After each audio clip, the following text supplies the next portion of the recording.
Kinumpirma ng Malacanang na nag-aalok ito ng bagong pwesto kay dating hepe ng Philippine National Police na si General Nicolas Torre III na hindi sinasadyang na-relieve pagkatapos lamang ng 3 buwan sa pamumuno. Sinabi ni Palace Press Officer Claire Castro na ang mga detalye ng bagong post ay hindi maaaring ibunyag, ngunit kinumpirma na si Torre ay inalok ng isa.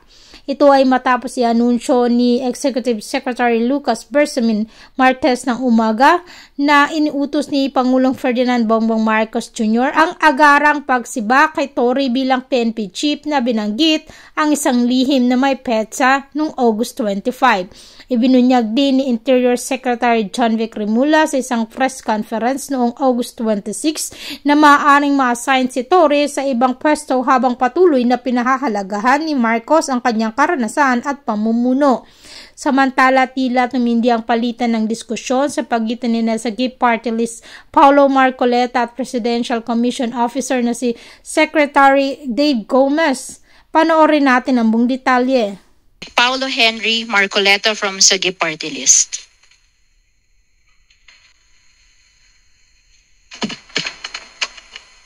Thank you, Madam Chair.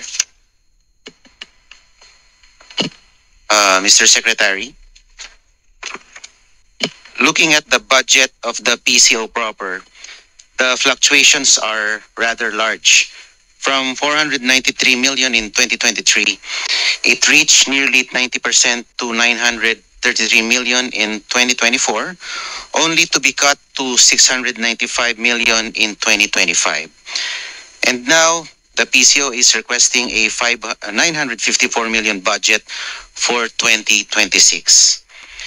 This rather yo-yo or fluctuating budgeting makes it impossible to track long-term strategies. Could you kindly explain to us what new urgent mandate justified the nearly doubling of your budget in a single year? Thank you, Your Honor, Madam Chair, and thank you for this opportunity to explain what you have described, Your Honor, as the yo-yo budget. I was informed that the budget in 2024 was significantly reduced because of the low utilization rate in 2024. Unfortunately, the budget went down after that. But based on the 2025 budget, what we are proposing right now for 2026 is really more aligned to the 2024 level and consistent with the programs that we have initiated in 2024. Plus, not to mention the fact that we are looking at a very important year for this administration next year. We are about to host the ASEAN next year, and this will require a lot of communications support from our agency and our attached agencies, and just restoring it to about the level of 2024 will enable us to cope with the responsibilities and the tasks ahead of us in 2026. Just a follow-up question.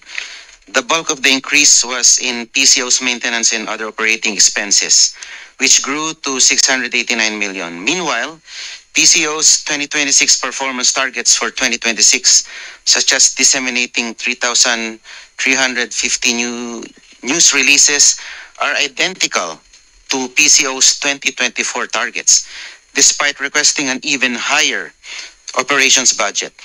How can PCO justify a higher budget when PCO's own targets remain stagnant? Is the PCO simply asking for more money to do the same amount of work? Thank you, Your Honor. And again, thank you for allowing us to clarify that point. We are already we've made representations already with the DBM to revise this target to accurately reflect the levels as stated in the MOE. So we are now in the process of revising those targets, increasing those targets, and coming to an agreement with the DBM on this one. Thank you for that answer. My last question. nakalagay po sa mandato ng PCO na ang Presidential Communications Office ang magsisilbing primary communications arm ng gobyerno. At isa sa mga pangunahing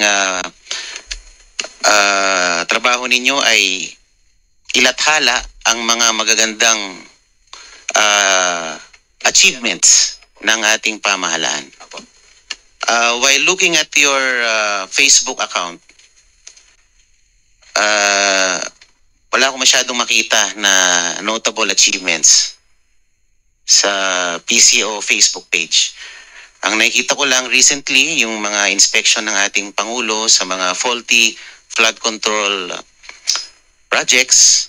I don't know if it's that an achievement in itself. Nakita ko rin yung libreng sakay program. I think that's quite an achievement. Pero wala akong makitang malakihan o noteworthy or notable flagship project ng ating sa ngayon. Wala akong makita. And meron din kasi akong kakilala sa PCSO. Di naman ganun kakilala pero nakakapagkwento rin siya. Sabi niya, we hire reactors. Ang trabaho ng reactors, 100 or 200 or so reactors. Ang trabaho po nila ay magbigay ng positive reaction sa mga post ninyo, magbigay ng positibong comment sa mga posts. Yun po ang trabaho. Aside from maintaining around 76 vloggers. Is that correct? Your Honor, if I may clarify, you mentioned PCSO or PCO? PCO, I'm sorry. PCO. Meron daw kayong maintain na 200 reactors and 76 or so vloggers. To that point, Your Honor, we don't maintain reactors and vloggers. We have organic supporters of the president who comments on our posts, but we don't retain any of those vloggers or reactors, as you may put it. Those are organic, real people commenting on our posts, commending the activities, the programs of the president. And they are by no means employed by us. Taliwas po ang aking impormasyon na natanggap. Ito po ay binabayaran itong mga reactors natin ng 7,000 a month para magbigay ng magandang komento at magbigay ng magandang react, siguro heart or like, para po maganda ang traction ng ating mga posts. Kung sa tingin niyo po, Mr. Secretary, ito po ay organic, bakit po natin sila kailangan bayaran? Di po ba? Meron pa silang allowance sa load. Bukod po sa kanilang sweldo. Opo, with all due respect, Your Honor, hindi po namin sila binabayaran and we can check that in the line item po of our budget. Wala po kaming binabayaran na gano'n. As I said, and I will reiterate, these are organic, real people who supports the president and comments positively on the activities and programs of the president on our official channels, official platforms in social media. So wala po yun sa line item ng budget namin, Your Honor. Kung wala po kayong binabayaran, ano po ang komposisyon ng mga job orders po at COSs na binabayaran nyo that comprises most of the personnel services? Yes, Your Honor. For the JOs and the COS, their roles and responsibilities are clearly defined in the contracts that they signed, and we will be more than honored to furnish the committee with the JOs and the COS contracts if required, Your Honor. Ma'am, how much time am I given left?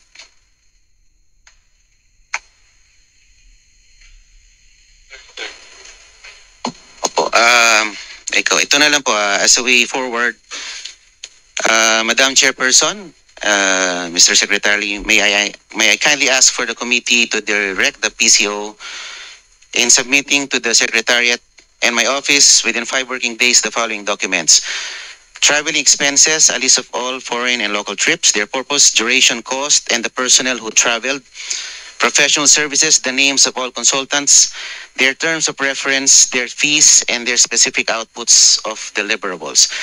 Advertising expenses, a list of all placements, boostings, the media outlets paid, and the cost of each campaign. And representation expenses, a detailed accounting on how the 41 million for 2024 was spent. Mr. Secretary, considering the similarity, just a manifestation, quick manifestation, other than the requirement that I gave them. Before we move to the manifestation, just wanted to check in, Secretary Gomez, would you be comfortable providing those information within 5 working days as requested by Representative Marcoleta? We will comply, Your Honor. Makakaasaw po kayo. Opo. Ito naman po ay tanong, ko lang naman, pakiwari ko lang. Di po ba mas madaling depensahan ng administrasyon kung ito ay maraming mga notable achievements? Mas madali siyang depensahan kaysa depensahan yung mga or labanan yung mga kritiko ng gobyerno. Kasi ang nakikita ko po, parang din siguro, napansin ko rin kasi si Yusek Claire Castro, pag siya po ay nagsasalita, lagi siyang on the defensive tone.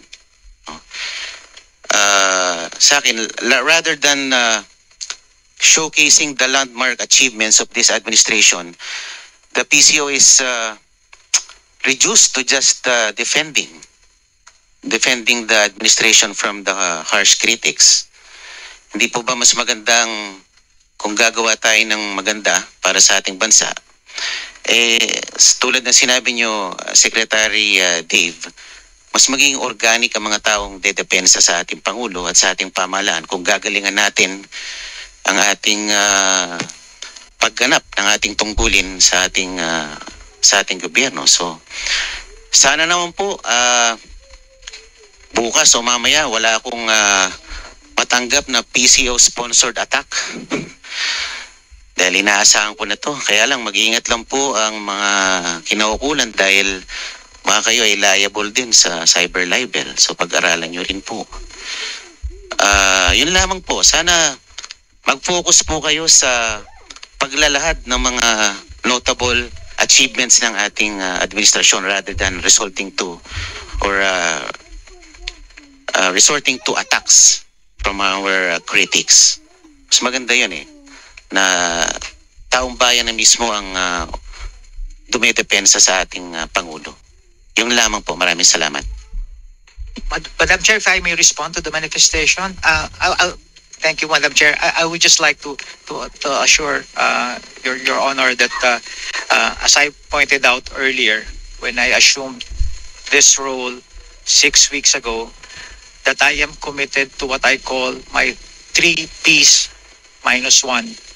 I am here to communicate and socialize only the programs and policies of the President minus the politics. And that will continue to be the focus of while I continue to hold this role in the administration. Thank you very much, Your Honor.